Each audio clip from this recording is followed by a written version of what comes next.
In the courtroom, when the video played, the father yanking his 8-year-old son by the arm, shouting at him as the boy cried, everyone gasped. That was the moment the dynasty began to crumble. My name is Victoria Steele. I've been a lawyer for over 20 years, and I've stood in courtrooms where wealth, fame, and power tried to silence the truth. But in the end, the truth always finds a way out. Today I'm going to tell you a story that shook even me. It's not just a divorce story. It's the custody battle that split one of America's most powerful families, a battle where a child became the ultimate weapon. The Harrisons were untouchable in the public eye. Richard Harrison, the father, billionaire, CEO, the image of perfection. Elena, his wife, once a Cinderella story, marrying into the dynasty. And their son, Michael, only 8 years old, caught in the crossfire of love, fear, and loyalty. Behind their golden gates, everything was falling apart.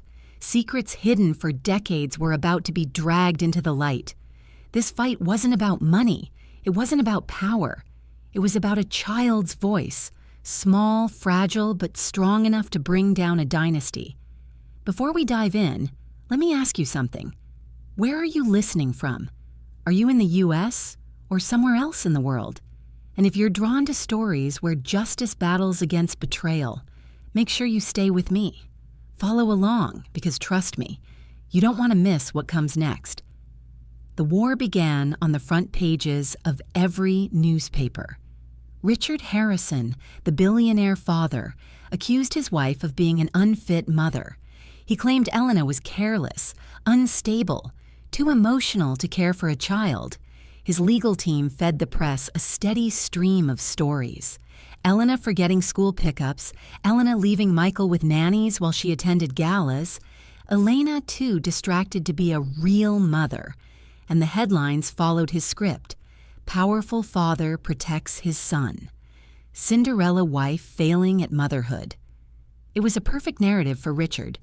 The strong man protecting his son, the weak woman losing control.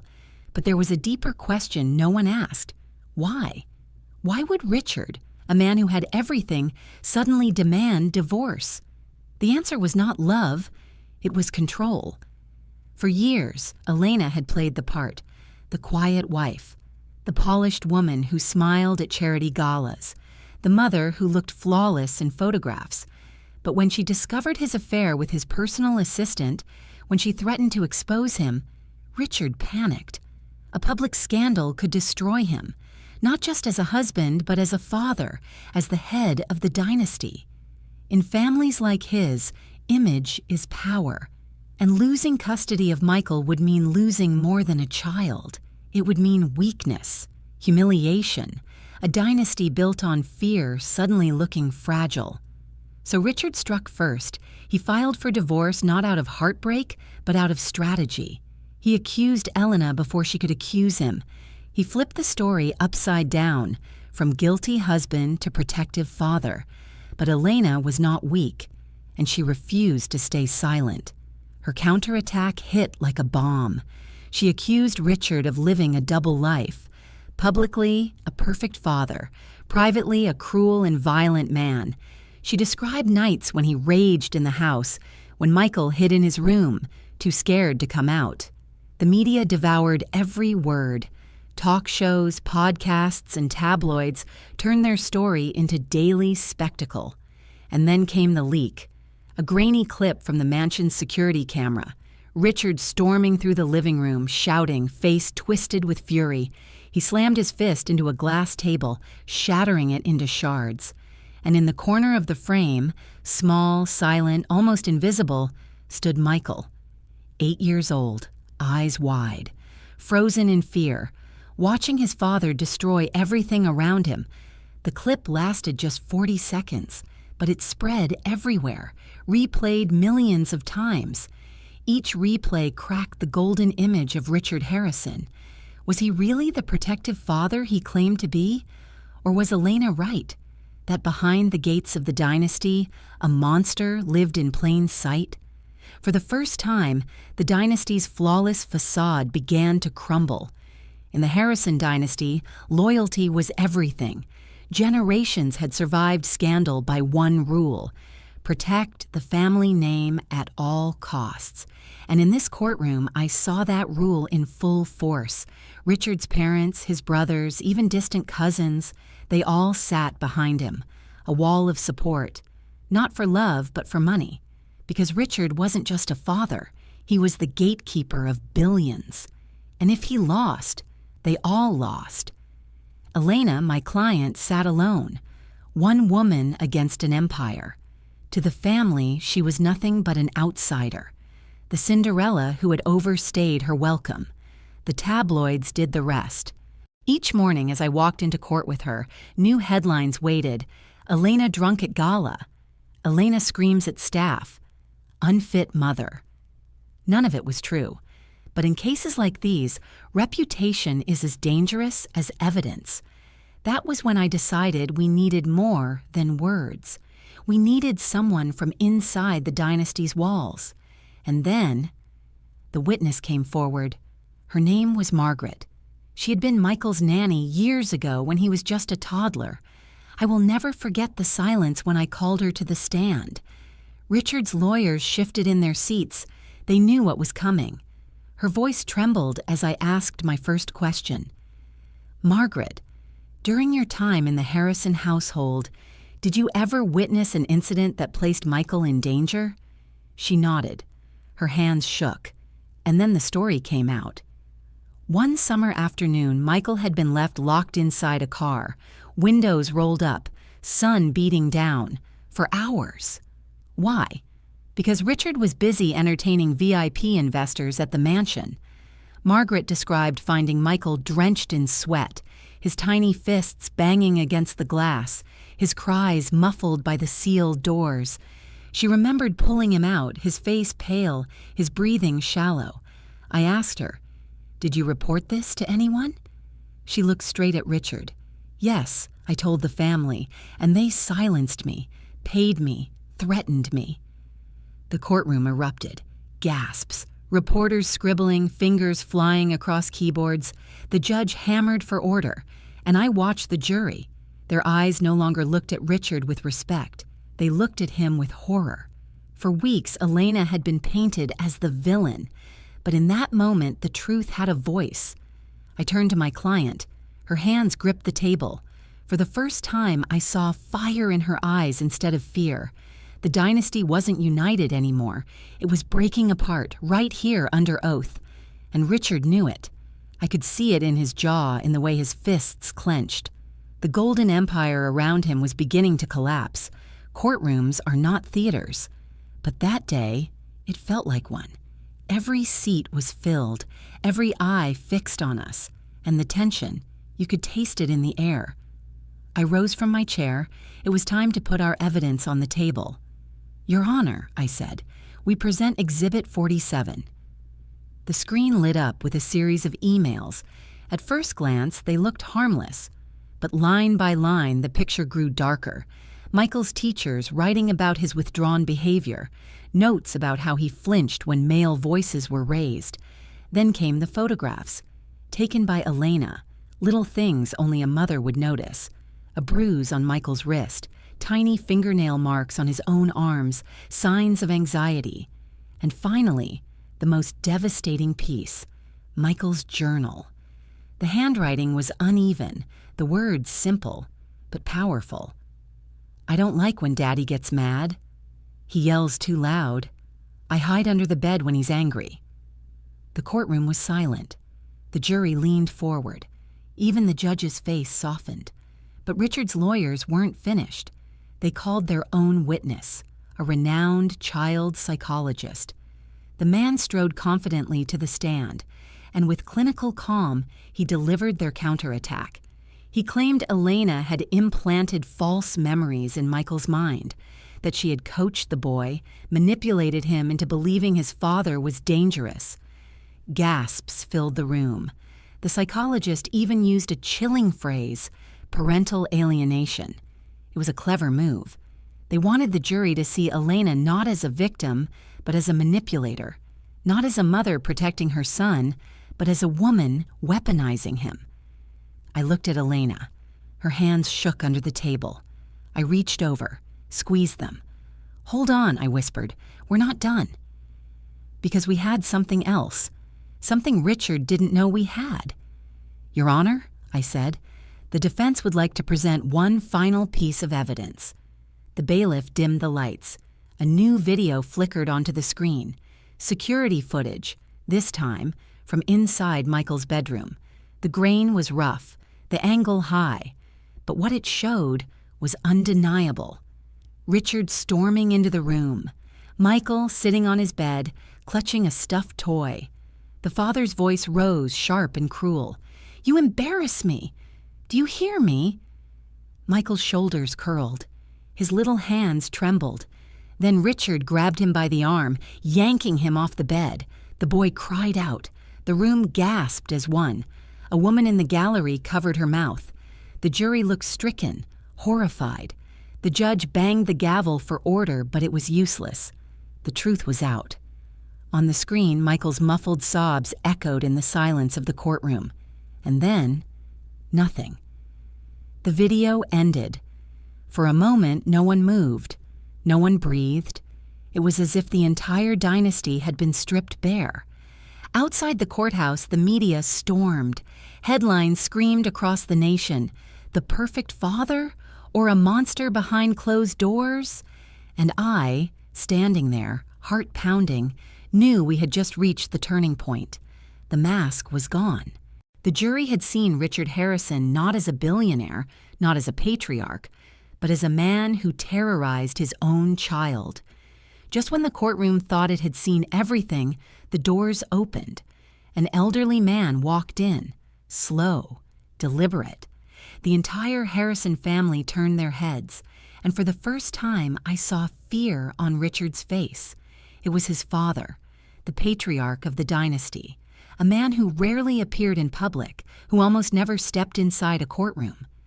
The judge looked puzzled. "Sir, are you here to testify?" The old man's voice cracked but carried weight. "Yes, Your Honor. I have something to say." Gasps rippled through the gallery. Richard's lawyers objected, whispering furiously, but the judge allowed it. And so Harrison Sr. took the stand. His hands trembled as he swore the oath. Then he looked directly at his son. "I never wanted to speak of this. For decades I buried it. But after what I've seen in this courtroom, I cannot stay silent." The room was so quiet you could hear the shuffling of papers. He continued, "When Richard was a boy, he wasn't just difficult, he was violent, not toward strangers, toward me, toward his own family." The words hit like a hammer. Richard stiffened, his jaw clenched, but he said nothing. His father's voice broke. He would scream, throw things, lash out with fists. He once struck me so hard I bled, and I, ashamed, afraid of scandal, I covered it up. I told myself he would grow out of it, but he didn't. Whispers filled the gallery. The jurors exchanged horrified glances. And then, the line that shattered the dynasty's image forever. "This is not just a custody battle. This is a curse that runs through generations." The old man's eyes glistened. "I failed to stop it when he was young.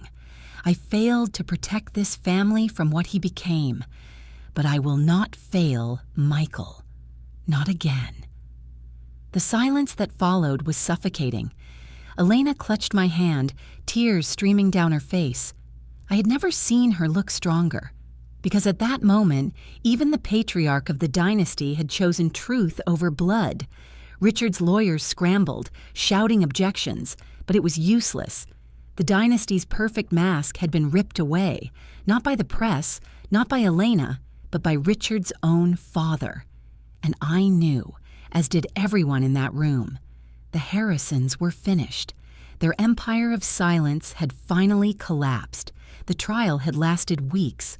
But in the end, it came down to a single moment.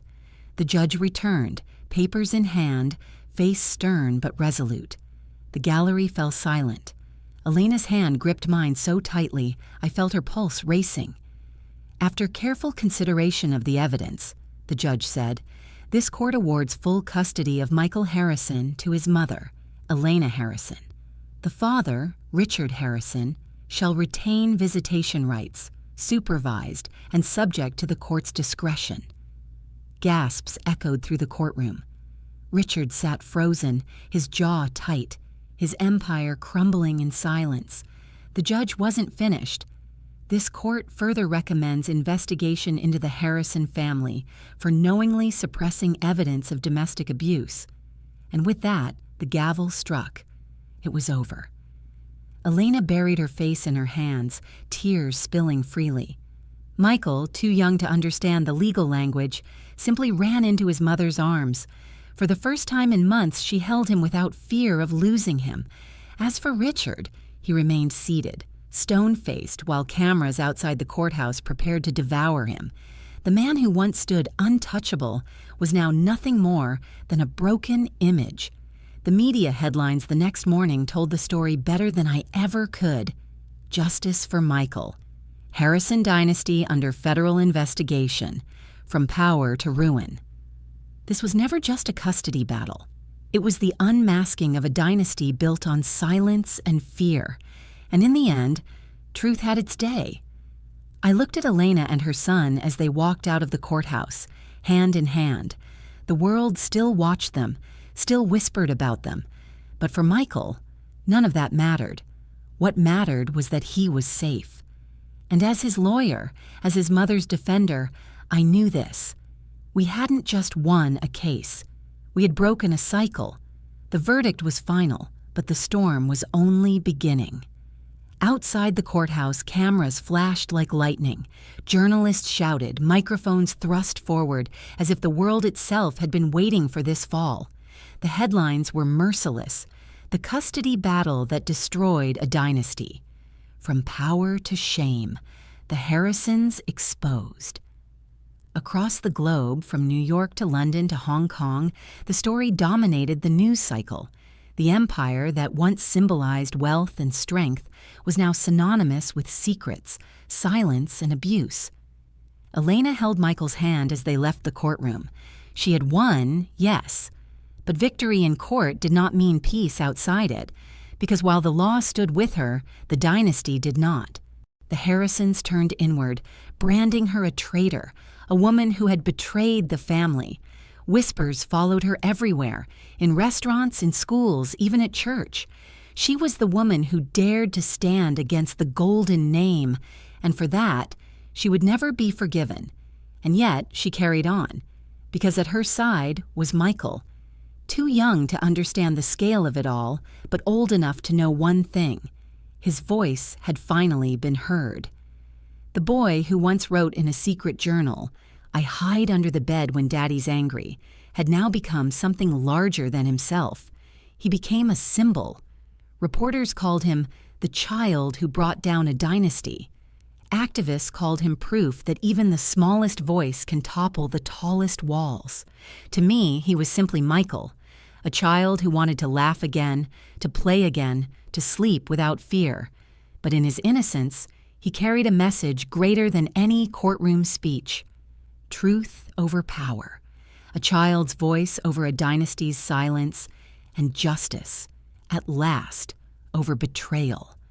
The cameras outside the courthouse exploded in a storm of flashes. Reporters shouted questions, microphones cutting through the air like spears. But Elena never turned back. She walked forward, her hand locked tightly around Michael's. To the world, it was the image of a woman leaving court. To me, it was a mother carrying her child out of the fire. Step by step, they moved through the chaos. Click, flash, click, flash. Each photograph would circle the globe. Each headline would scream its own version of the truth. But none of it mattered to Michael, because for the very first time, he walked beside his mother without fear. And as I watched them fade into the crowd, I thought, in the end, it wasn't wealth. It wasn't power. It was a child's voice. That split a dynasty. Now I turn to you. Do you believe truth can survive against power in our world today? Or will power always find a way to bury it, If this story moved you, subscribe to this channel and stay with me, because there are more battles ahead, more truths waiting, and more voices that deserve to be heard.